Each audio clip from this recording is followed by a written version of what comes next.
So I think we're at a tipping point where if we're going to make it a really long time as a species, this is going to circle back to really, we need to deal with this. We need to deal with what's going on collectively in our nervous systems for thousands of years. How are we going to get to the next point evolutionarily? So how are we going to do it? And this is a main component that's going to be hard, but we have to do it. So I think that's where we are now. And I think that's in times of chaos, you tend to see usually something rise through it.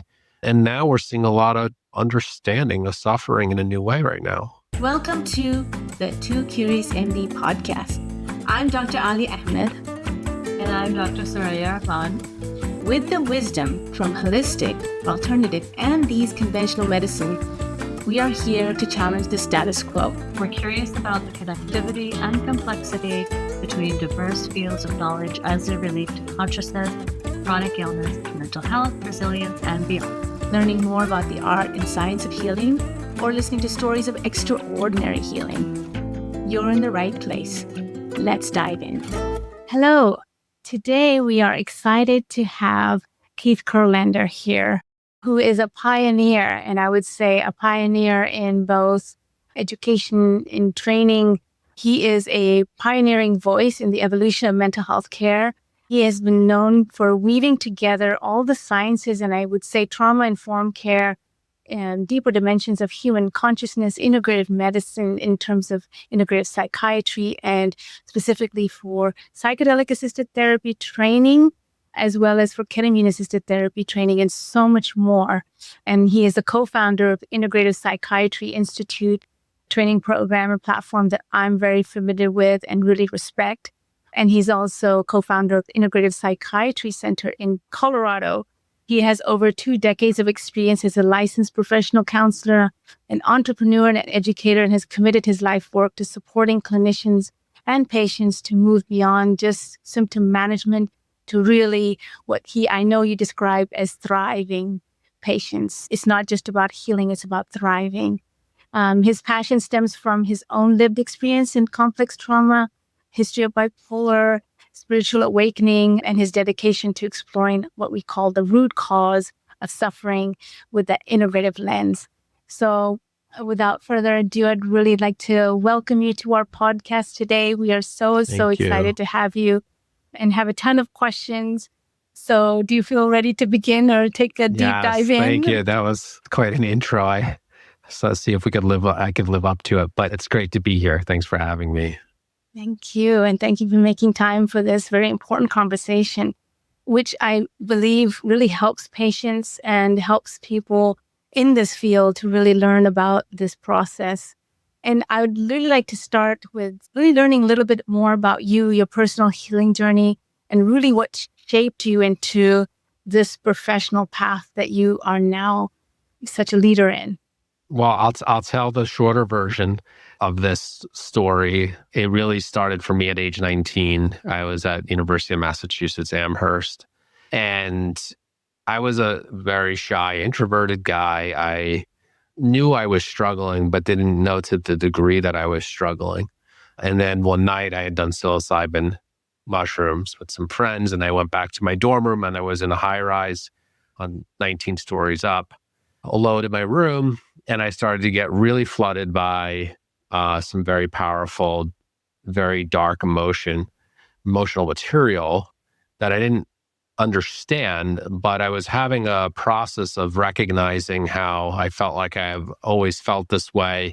It was right on the tip of my tongue, but I couldn't quite place it. I'm miserable. I'm alone. I'm in tons of pain. And so I then proceeded to go over to the window to starting having very strong impulse to jump out the window. And I got to the window and I'm cracking it open, and the windows are small there. You'd have to work hard to get out, but you could do it. And I'm starting to kind of lean toward it. And I felt pretty committed that that's what I was going to do. And then I had a full hallucination of my 5-year-old sister, who was actually my 5-year-old sister, in front of me saying, "You can't do this. It's not okay with me." I started crying and crawled my way back to the bed, held onto the bed frame, like gripping because I was afraid I was going to go jump out the window, knowing that I was like, okay, I can't do this for her. For me, I should do this right now, but for her, I'm not going to do it. And what was terrifying was I was like, I'm never escaping what I've seen today.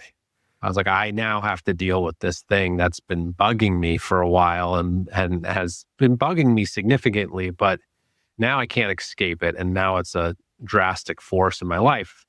And then I proceeded into a severe mental health episode that lasted a long time. And nobody could explain anything to me, really. It was a very biological explanation. That's all I was getting. And part of that was true. And I was doing therapy, and I was on, at the time, I was on Paxil. This was 1994. So I was on Paxil and Ativan and high doses. And eventually the symptoms calmed down a little, enough. And then I went in and out of many, many rounds of intense symptoms. And my baseline, which was already my baseline, was always, I thought it was just severe introversion, but it was actually much more complex than that. I was dealing with very significant kind of a low-grade depression all the time. I was agitated all the time, and I always was. And it was just like, oh, no, where I grew up, nobody was talking about that. So fast forward a little, that's my early 20s. In my 20s, the way I went about trying to solve that, I did psychoanalysis for a while. But then I was like, this isn't getting me very far. So then I went into the yoga world intensely, got connected to a guru and went down that world. And that was helpful a lot, but I still was not well. So eventually I started seeing that I was really using yoga and meditation to really bypass my struggle and try and transcend my struggle versus move through my struggle. And I was pretty good at doing that. I took well to meditation. So it was sort of easy for me to disconnect from the emotional body. But when I came back to the emotional body, nothing was changing. Even with a lot of meditation, it was changing slightly. It was just a slight move of the needle. And then I went to school to become a transpersonal psychotherapist and made it my entire career to both help people, which was totally really inside of me. I just wanted to help people because I was like, I knew what it was like to suffer. But I was also on a mission to solve my own problem. Fast forward, I started chipping away at it, I would say. I was doing some good sort of attachment work, chipping away at it. And then I went through a whole nother phase of working with different medicines in my 30s, mostly ayahuasca. And what ended up happening was it exacerbated everything again. And it wasn't until my mid-30s, after probably hundreds of hours of good psychotherapy now, really good psychotherapy with good psychotherapists, psychiatrists, multiple psychiatrists by this point in and out of my life. It was a Colombian shaman in Colombia in the jungle when I was on face down in the sand on ayahuasca. And I was like, what is going on with me? People are not experiencing what I experience. Every time I do medicine, it's like the biggest crisis of my life. And I'm describing it, and he's like, oh, you have childhood trauma. Like, this is childhood trauma. And I'm like, well, I had this and that. I don't never abused. He's like, no, I'm telling you, this is childhood trauma. The medicine's telling me this is childhood trauma, and it's very severe. So it was that person that said that to me for the first time after very well-educated therapist. Now, this is now 15 years ago. Trauma psychology still wasn't very integrated into psychotherapy's sort of milieu. The language was kind of starting to come in. And so no one was like, hey, this is just obvious trauma, and some predispositions and things. And so then I actually stopped working with the medicines because it was just too amplified for me. I was so in touch with the trauma, I just didn't have the right tools. So the medicines was great for me up to that point because what they were doing was just showing me so blatantly so much implicit trauma in my system. And, it didn't have a lot of language to it. And then I really did some amazing healing. There was a lot of intergenerational Holocaust trauma in me. I had to fly out. I felt I needed to out to Germany, and I went to different camps, and I did a lot of processing there. There was a lot of early childhood developmental trauma, complex PTSD stuff. So I really got a good handle, I feel like, on the trauma in those years. And then I was like, but my body's injured still. My body was really injured still from all that, at that point it was 35, 36 years of living with such severe trauma, and my self-care practices weren't that strong yet. And so then I found integrative psychiatry, and I found integrative medicine.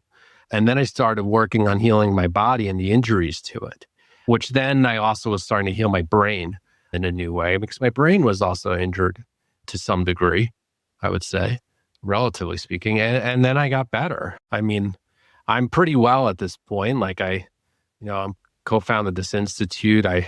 Very efficient all day long. I have a family. Like, I'm sure I still can move in and out of states and stuff, and that's always with me. But psychedelic medicine was a big part, and it was putting a magnifying glass on an issue, and it was not going to cure my issue, but it was going to show me my issue, and that's what it did.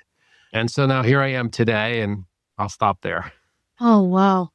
That's definitely quite a journey. And when we talked about your path to where you are now, it really sounds like there was so many paths that you were intentionally seeking to guide that self kind of process, that understanding, that deeper, the things that we carry in our body, the generational trauma that exists, without having that kind of language like we do have now, right? We can talk about transgenerational trauma in a very different way, with a lot of awareness to all the different resources. So seeking that process, finding those different paths, I'm just very fascinated and also touched by how much work you have done to really get to this place that you are now as a leader in this work. Was there a pivotal moment, or was it just this collection of these experiences that made you kind of realize that conventional psychiatry was not the way, or integrative medicine was the more of the, you mentioned a little bit about the body had to heal too. I'm just kind of very curious about what brought this idea. It was a pivotal moment. I was on another round of medication in my 30s, and I support medication. Like, it can be very useful at times, but there was a pivotal moment where my friends kind of did a mini intervention and said, "You're falling asleep. Like, we don't feel you anymore. The medication has actually dulled you too much." Like, they were empathetic to what I had been going through for so long and understood, but they were also like, "You're going to get stuck here." And they were right. And I think my wife might have also had said that to me too at that point. And that moment I was like, "You're right. I've done a lot of trauma work, but now I'm kind of dulled out on medication. I need to go to the next degree." And then I found functional medicine, and it was an integrative psychiatrist specifically, so it was a good match. I didn't have to separate those two modalities. And that was kind of the last big piece for me that I needed, because my body was just so injured and metabolically injured, and so many different systems were injured. I want to say that I'm kind of seeing this evolving philosophy of mental health almost in your story. Even it's almost like in your journey, you started from where you were, which was a place where you had no idea what was happening, not even informed about the childhood, kind of a blank, like a Pandora's box. And then slowly but surely you just persevered through that. And I can hear in your story that the way you looked at mental health also shifted. And you really brought in the mind body. And even in the mentioning of the bypassing that was happening with yoga, like, it was getting there. There was some change, that lift, but that wasn't good enough, or that formed into a pattern that you recognize as like, well, it's not healing my emotional body. And then even recognizing that there's an emotional body, and then actually going into the somatic. So I feel that in your trajectory, you're kind of mirroring what's happened to psychiatry over the last, some 30 years or so as well. Yeah, I thanks for saying that. It has been an evolution of my own perspective on healing in general, but in myself. And when I started this journey, I was at the peak of biological psychiatry. I mean, the late '90s. It's like antidepressants are just like, let's do this. And I mean, we're still in the peak of biological psychiatry, really. But my understanding and again, I started really the heart of my journey in the spiritual kind of understanding of human experience. And so my journey has really changed a lot, and I still am. And then I met, Will and I, who the other co-founder of the Integrative Psychiatry Institute, we've been friends for 16, 17, 18 years now.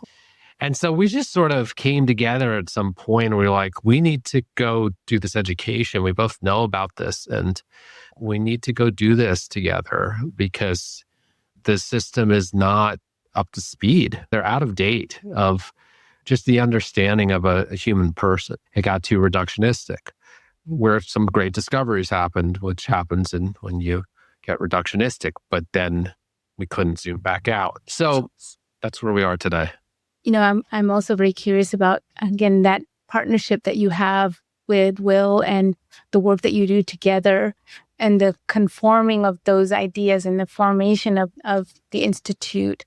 Tell us a little bit more about, that balance of your vision with Will's vision and knowing that you're both co-founders and doing such heavy lifting, especially initially. What did that look like? We have an interesting balance because I'm a psychotherapist and he's a psychiatrist. And he practices psychotherapy, but my whole, my study was psychotherapy and psychology. And it was at Naropa, which has the transpersonal piece. And there's a huge Eastern philosophical integration into understanding the human mind. And he was he was a Buddhist practitioner and he was trained as a Western medical doctor and was very much like a full-on integrative psychiatrist for years by the time we had started the Institute. And I was a patient, so, of my own experience. So it was a nice blend of like a lot of different pieces coming together to sift through how do we communicate this and put this into other people's hands. I'm curious as to how you mentioned that back when you first started the journey, there was not really an understanding of trauma. And now we have a better understanding. And just for our audience, just so we can all have a common language, as you were kind of thinking about this, putting all of these pieces together, there's the somatic element, there's the functional element, there's the integrative, there's this even spiritual, Buddhist kind of philosophical backing. And what is trauma in all of these, intersections? And then here's a shaman in the middle of the Colombian jungle who's just boom, got it. And as pediatricians, I cannot tell you, there's a whole aspect to this question that I'm just sitting on because I'm kind of mind blown by how much trauma adults are carrying around. Because as pediatricians, we are trained to be mandated reporters and screen and all of that. But I don't believe adult doctors are. And I think that leaves a lot out of this discussion of mental health. It's a great lead in. Well, trauma is a theory and PTSD is a diagnosis. And that's a very, very important distinction at the beginning of this conversation, which is we'll talk about what trauma theory is and what is a theory of trauma. And then we could talk about, well, what's the PTSD diagnosis and how does that fit in? So largely, in medicine, it's starting to evolve. Largely, we were looking only at the PTSD diagnosis and not holding that there's something called trauma theory behind that we need to look at it to see if someone's traumatized. And so what is trauma? So trauma is a collection or a single event or a collection of events that gets stored as memory in our system, largely implicit memory, that are telling our threat response system, so fight, flight, freeze, collapse, that system is recalibrating from these events where we were overwhelmed. So we felt overwhelmed and could not digest the experience fully when it was happening, couldn't stay present. So once we're not present to the experience, a trauma can get initiated. And that memory essentially gets encoded in a way where the threat response system is now simply more reactive than it needs to be. And the threat response system, is in our entire body. So it's connected to every system in our body, starting at the brain and going down and then going back up to the brain. So it's a two-way street, that system. We have signals coming up to tell it to calm down, and we have signals or to speed up, and we have signals from the top down. And so what happens is we have these undigested experiences in memories, some of which we'll never know exactly what they were. Mostly we'll never know actually the very, very fine details of what happened. And then our threat response system is activated sometimes in some people, almost all the time. And that is sending signals to the body that has big repercussions in the body, because that system's meant for survival. And when you activate survival in the body, you can only do that for so long. The body can't always be in an activated survival state. So a lot of repercussions happen from that. And there's different things we could look at there, but people could be in a chronic state of needing to fight, and they're very agitated and angry and aggressive, and they could be in a chronic state of feeling like they have to flee or collapse. And kind of all the way down the line is a full collapse, where it's just like they look deadened, they're flat. There's a whole dissociation spectrum along this. Now, it's theory because, we're theorizing, we're putting together ideas based on these systems, and then we have a spectrum of trauma. So on one end of the spectrum, everybody's got undigestible memories in them. That's okay. There's maybe a little traumas. The system is working pretty well overall, but, we're humans and everybody's got a little trauma, and that's that. And so that's on one end of the spectrum. There's these sort of little traumas. The system could use some fine tuning if you were willing to do it. On the other end of the spectrum, you're not doing well, and you have probably a mental illness, and there's other causes of mental illness, but this is going to probably be in there. And you have all kinds of injuries to systems in your body, and maybe diseases that are actually developing from this. And so then we come to PTSD. PTSD is describing a certain presentation of trauma along that spectrum. Not all of trauma, it's just a certain presentation of trauma. And you can read the list of the symptoms, and there's identifiable events, and it's very narrow. It's helped. Came out of the 70s of Vietnam and war, and it was helpful to just be like, oh, there's this thing called PTSD, right? But it was narrow, and it's still narrow. And most people are struggling with trauma in their system to some degree. That's something we can all grow from, because every time we heal trauma in our system, we learn, we grow, and we actually typically become more compassionate as human beings. So there's post-traumatic growth, it's called. There's something very generative that comes out of the healing process.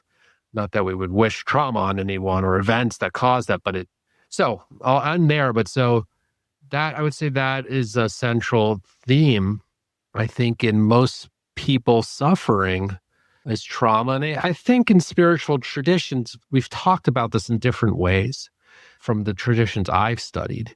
And it's, we're not that kind to each other. So it's a pretty, the bottom line is that our nervous systems are fairly traumatized with each other. And we're still at a very early stage of getting along. We're doing okay, but we could do a lot better.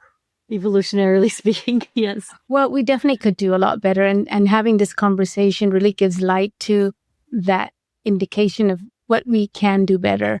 I really want to, and this is for clinicians and providers out there, because I'm both, me and Soraya are conventionally trained physicians. And it's just, even now when I practice conventional medicine, I'm really very intrigued by why is it that this awareness of, even the gut-brain axis, even the systems connection, the polyvagal theory, the relationship of trauma to illness manifestation, the story around illness, the context of how illness presents itself through generational effects, the use of ACEs, and why is it ACEs, adverse childhood experiences increase the risk of diabetes, cardiac disease, obesity. It's all there. And yet we are, as physicians and providers and clinicians in this work, we are still not fully, we're learning now more and more that it's such a relationship trauma has and how it shows up in the body. And the way you described your initial experience, it almost felt like, and maybe my interpretation is it like something uncapped. There was something you were holding that was so intense, and it came intergenerationally, and that has a memory in your DNA, somewhere along the line, and it just, showed up in you in your lived experience, and with the use of a medicine that's a psychedelic that just, catalyzed that opening of awareness. And so it's fascinating. And yet, why is it where we're so, what are your thoughts on why is this element of denial or blockage of this understanding of integrative, the importance of integration in mental health or physical or even medical, care? I think people have been running from the demons inside of them for thousands of years because they are ghost-like, they're confusing, we don't understand them. We, in a sort of evolutionary way, it's not a good thing to slow down and figure it out. So I think that there's a lot of reasons why it hasn't been mind healing first, and why, especially in the last, let's say, 100 years, if we just think of modern medicine, it was like, well, we got to really focus on this body thing because we got to live longer than 35 years old. We got to move all along here. And that was great, right? Like here we are, we're talking, we're older than 35. It's great. That's a cool thing. And it was, things were hard when we didn't have certain types of medicine, really hard in a different way. But I think that this is a human problem, and it's going to show up in medicine, that we're not going to heavily focus on getting to the bottom of suffering. Like we're going to focus on what we can see in a microscope because it's more tangible and it's easier and we can make some headway quickly. And we did. So I think we're at a tipping point where, if we're going to make it a really long time as a species, this is going to circle back to really, we need to deal with this. We need to deal with what's going on collectively in our nervous systems for thousands of years. How are we going to get to the next point evolutionarily? So how are we going to do it? And this is a main component that's going to be hard, but we have to do it. Or we're probably not going to last that much longer, I don't think. We'll last, but we won't thrive. Things could definitely take a downturn. So I think that's where we are now. And I think that's in times of chaos, and there's been many periods of chaos on the globe throughout all of time. But I think in times of chaos, you tend to see usually something rise through it. And now we're seeing a lot of understanding of suffering in a new way right now. And we're going to have some great tools eventually. So we have some good ones right now, but we're going to have some really good ones probably pretty soon. I love that. Can I just mention that I love how you are framing this in an evolution of humanity context, because it makes so much sense that the moment we're in right now in 2025 is trauma. Can we just say that? The trauma of white supremacy and colonization and all these ways in which, the Holocaust and just keeping on. And what we notice with trauma is it makes our lens narrower, right? That's the thing, is when we're operating from the amygdala activation and we're getting flooded, it just narrows it. Just like when you were in that bedroom 19 stories up, it narrowed your choices down to a very black and white choice. And that is what's happening when people are so activated in their bodies and in their systems, and it's a fight for survival. And we've created systems out of which the trauma has been amplified, made beautiful. The stories have been kind of, aligned around it. Identity has been, kind of usurped by the trauma story. And once that happens, it is well nigh impossible to do what you're stating here without these tools that you're talking about. And I think it just amplifies for me just what a crux we are at right now in humanity. Because if we do this right, if we can pivot and really recognize, and I love how the Psychedelic Sciences Conferences in 2023 mentioned net zero trauma by 2070 or something. And this concept of net zero trauma really appealed to me, because then we're thinking of this idea that we're constantly making trauma too, even as we're trying to treat it. And if our systems are creating trauma, no matter how much we try to heal it, there's always going to be more. And so what you're talking about is a fundamental shift in our understanding of just where we are evolutionarily and how important it is that we solve this problem within each of our bodies, each person individually. And I love how psychedelic medicine kind of brings these threads together. And the focus is really inward, beyond the labels and beyond all of that. Can you tell me a little bit about that? Because as you were talking about how PTSD is very narrow, I also kind of understood that maybe depression, anxiety has become this label, right? That we label people with, and you're depressed and you're anxious, and you're bipolar and you're this, and how that can trap people into these states, thinking that this is who they are and the identity gets wrapped in it. And how do we unwrap that?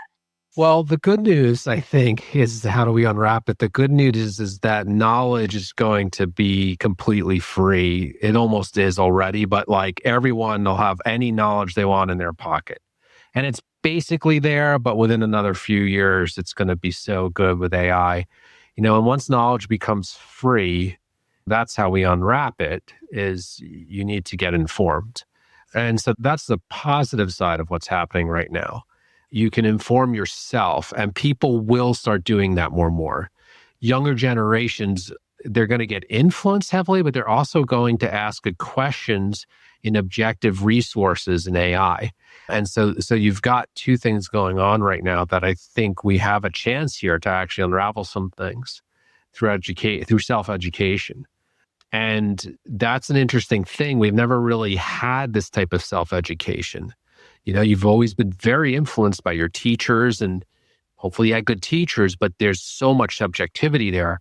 When you have higher levels of objectivity and it's free, I think is opening a doorway to something possible.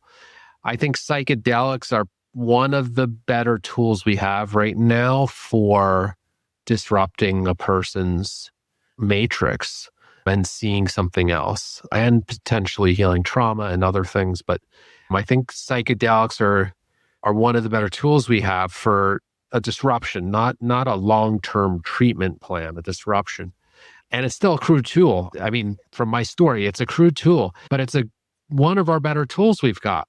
So I'm really excited that hopefully we can get this safely into a lot of people's treatment plans. And I do think what my hope is, we will have really, really powerful tools in the next 1 to 200 years. We won't get to see them probably, but that hopefully we can evolve out of this issue that I think as a species, you have to evolve through this issue to make it in the long run. We're still very new as a species. So either we're going to, not get swallowed by technology and ourselves, or and we're going to beat it, or we are. So that's where we are right now. And it's a tipping point. Can I ask you a little bit about your relationship with psychedelics? Sure. You mentioned that there were a period of time where you had a lot of experience and then more recently less. I just wanted to, for our audience, just kind of recognize what your perspective is on this. And then I'll let you continue. Yeah. Thank you. In the last 10 years, I've done more psychedelic therapy experiences 3 times.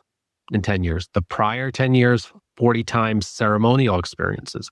And then prior to that, some more sort of recreational exploration, not a lot though, but some. And I would say that the intentionality of more of the therapeutic experiences were very positive, but I didn't need that much. And I think we don't use that much in the research. It's not something like we're going to give you psychedelic therapy experiences 50 times in the next 3 years. It's like, that's not generally what we're even researching at all. And so I think that they're used mindfully and sparingly.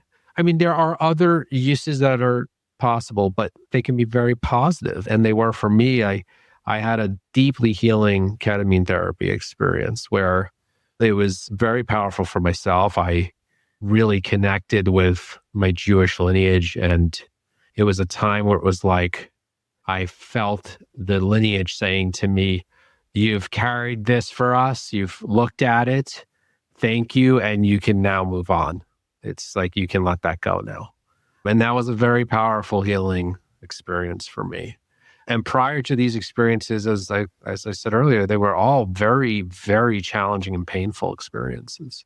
So I think there's a great place for psychedelic therapy if it's indicated, if there's not, contraindications or whatever. I mean, I think there's a lot of use cases for it in a plan of healing.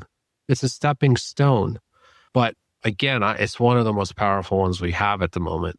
I kind of also want to highlight something you said about that learning is free and readily available to a lot of our population now, and it will continue to grow and develop in very complex ways that we can't even envision at this point. But definitely, I see that too.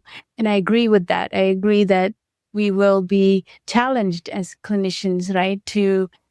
Because the growth factor of knowledge is just going to be, we're going to be behind the curve as well, right? As clinicians, because we will also be having to kind of keep up with that level of information integration with AI.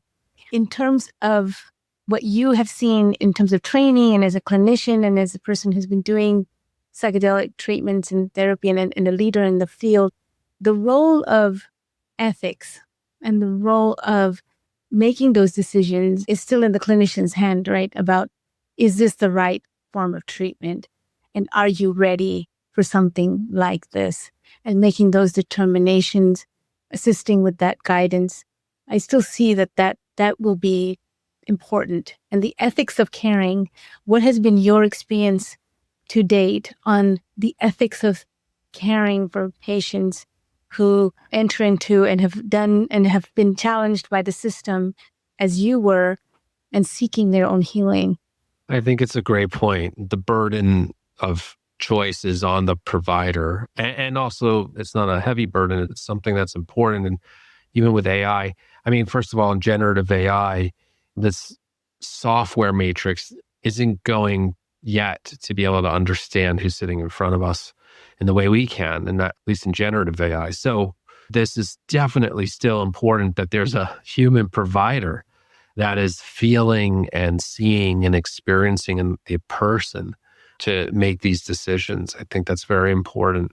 And then I would say the ethics is that, well, on one side of the ethics is we should never believe anything's a panacea. I think that's on one side of an ethical, sort of a medical ethics perspective, is like nothing is a cure. Nothing's an ultimate cure, a panacea, works for everyone. And so we need to always be very mindful of our knowledge that we have and the person sitting in front of us, and is this a good fit for them? Now, the good news is it's a good fit for a lot of people from what we're seeing in the research, but that is one side of it. We can't lose sight of what a person's been through and what this intervention could do. It could be harmful if they're not set up in the right way, they're not resourced in the right way, they may not be ready for some reason, something. But then there's the ethics of the other side of the argument. I'm just going to go about my business and never think about psychedelic therapy or anything that still feels fringe to me. I'm going to just do what I was told and not look harder. And that has a different ethical ramification, right? Which is, as doctors and healers, it's our job to listen to what we've been told and ask more questions immediately and constantly review and healing is evolving extremely quickly right now. So that means we have to evolve in our knowledge, we have to evolve in ourselves. So I think there's two sides to the ethical coin here of not considering it ever is also an issue. And so I think we do have to consider it. And I'm a big proponent of following the legal trajectory here. So I'm not saying go out and become a renegade illegally, but I'm talking just more about like, there's access to medicines right now. You could consider ketamine therapy but no, I don't want to do that. I don't believe in it. It's woo-woo, it's psychedelics. It has a side effect of ketamine. Like any of that line of thinking, like you could do that, but it's like, are you willing to question these assumptions? We should always question assumptions in any direction. Oh, wow. Beautifully said. I love that. Yeah. I love that. Whew. I'm going to ask how this has informed your kind of perspective on where this field is going. You know, I love how you frame that. Like when we take that ethical stance of knowledge is about to be democratized even more than it has been, and that brings a different balance of power. And Alia, thank you for stating that, then what are physicians there for, really? And you mentioned, lived experience, suffering, somebody who's been in the trenches as a human. And we're also dealing with this idea that we've always looked at mental health through this lens of objectivity. And now we're really entering into a more subjective realm too with psychedelics, as every single person comes to the experience, like you said, from a different way. Are they prepared? Are they ready? Where are they at? Or do they have the resources? It's so subjective. You can't just say, here's the ibogaine and here's the psilocybin and off you go. It's a process, and it takes the time it takes for each person in a different way. Your trauma is going to be treated differently. My trauma is going to be treated differently. And we're all carrying different things because we're all carrying different stories from all of these different lineages. And so I'm really curious to hear what your vision and how you think about, like, how do we train people to do this? How do you train a human? I'm so curious because you've been doing this now. You've been training humans to do this. And what have you seen? I'm so curious to hear.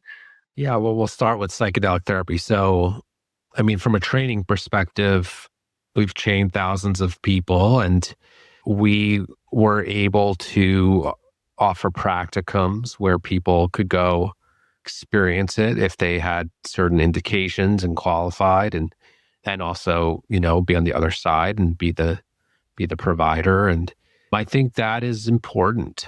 Does it have to be that way? No, but it's important. We've all been talking to ourselves and other people our whole life, so we could do that therapy. We've done that, so we know that state.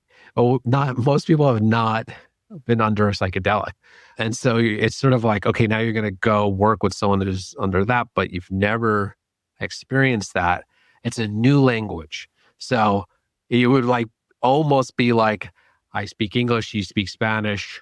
We're going to try and do therapy right now. It's almost that strong of an analogy. So I think that's useful if it can happen at some point. A lot of people, as we keep going a little further on here, have had psychedelic experiences. So they've had that. So it's not necessary to do that again. And there are situations where you don't need to do that, and that's okay too.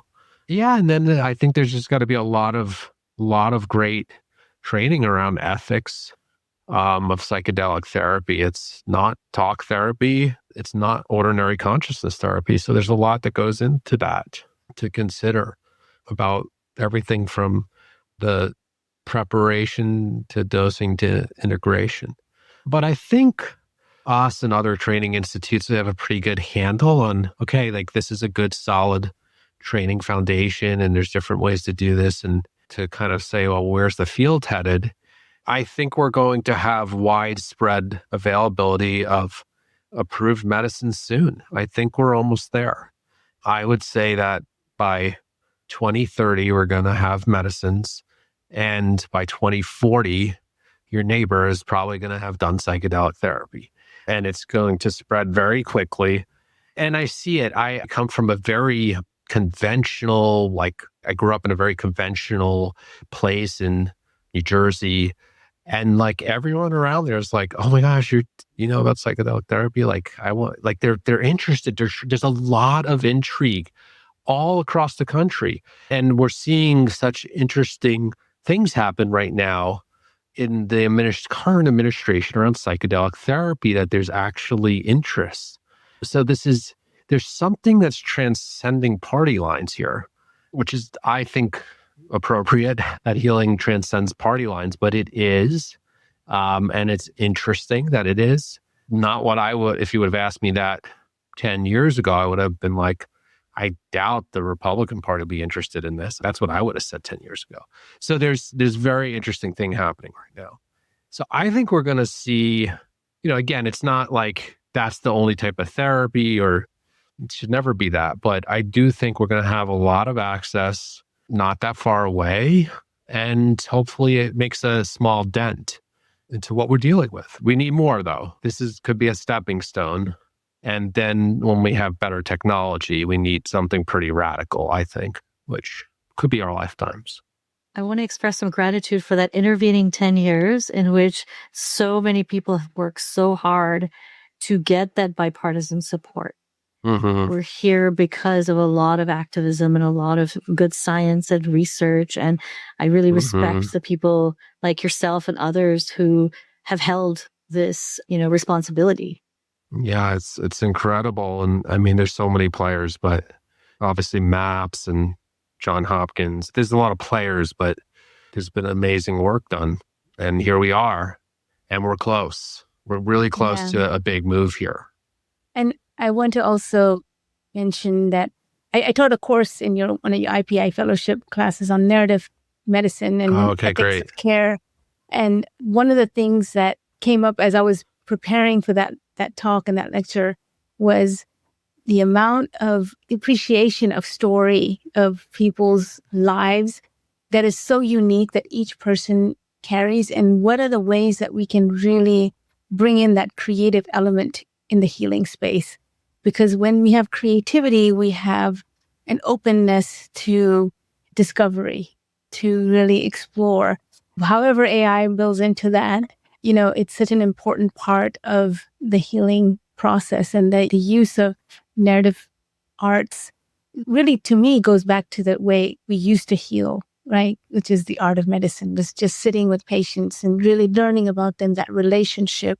They're learning about who they were, where they came from, how they live, and having that really solid connection, which goes back in time, right? To my perception of as a physician was really in my childhood. I knew what the doctor did because go with my parents in a village in Pakistan and sat with the Hakim, which is another name, with my grandfather, and he had such a connection with his Hakim, his healer, because he knew him and he knew all about him, and wasn't giving him a prescription. He was really giving him a connection, a relationship. And I think that's just an important element to this human dynamic in psychedelic medicine, and the importance of social justice, and where psychedelics brings all the parties at hand to this leveling field of humanism, right? We're all connected in some form or fashion. So if you had to tell and this would be our last question. Okay. Yeah. Well, thanks for saying all that. It's powerful to hear that. Yeah. Yeah. What are your thoughts now? If you had to go back with what you know now about this path that you've taken in so many ways, what would you tell your younger self if they had to find that path again? What would be the direction? What would be the advice that you'd give to that person? I would say that there is a star inside of you waiting to be born, and you have to be patient. And that's the same for everyone around you, and it will happen. Beautiful. Yeah. Thank you. There is a star. Thank you. Thank you. Thank you for saying that. Absolutely. And that star is shining bright right now. So thank you. Thank you so much. Thanks for joining us on the Too Curious MD podcast. We hope today's episode inspired you to ask new questions and explore fresh perspectives. We challenge you to ask us those unasked questions that you're curious about in your medical practice, condition, health, and wellness. If you enjoyed the podcast, don't forget to subscribe, share it with somebody just as curious, and leave us a review. It helps us keep the curiosity alive. Post or comment with a question or curious inquiry that you have and seek to explore or learn with us. Stay curious, and we'll see you next time.